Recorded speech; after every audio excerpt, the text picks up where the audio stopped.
Squire's castle sits upon a slight hilltop, right off the Chagrin River Road, just north of Route 6 in Willoughby Hills. Its massive stone walls, arched doorways, and a large tower have intrigued guests for generations. The castle was built in the 1890s by Cleveland oil pioneer and Standard Oil executive Fergus B. Squire.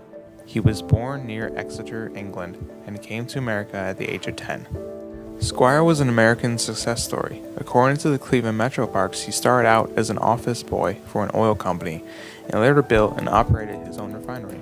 By 1885, he had joined Standard Oil of Ohio as a co-manager with Frank Rockefeller, the brother of John D. Rockefeller. After his retirement from Standard Oil in 1909, Squire seldom visited the castle in 1922. He sold the property and his family moved to a new mansion, Cobblestone Garth, on Wycliffe's Millionaires Row.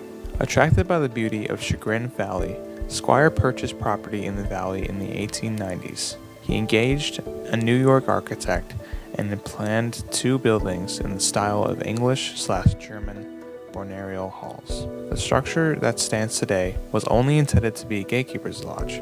According to the Cleveland Metro Parks, the original plan called for a large country home to be built behind the lodge. This was just the gatehouse. There was going to be an actual mansion, an estate. So if you can imagine, this is the gatehouse, what that house would have looked like.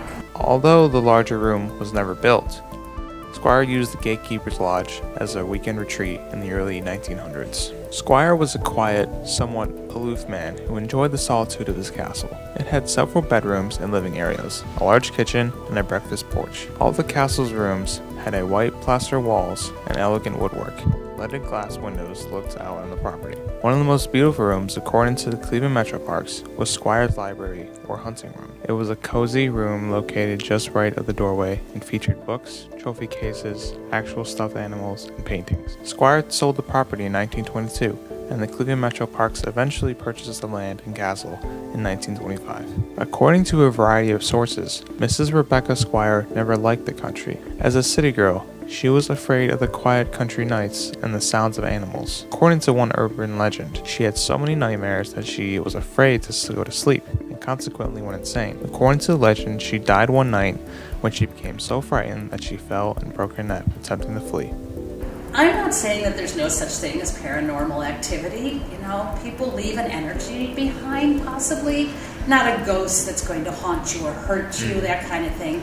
But if anything that's haunting us, it's probably American Indians that maybe lived in this area at one time. There was never any death in this building, so I don't know how there would be somebody doing that unless it's somebody outside.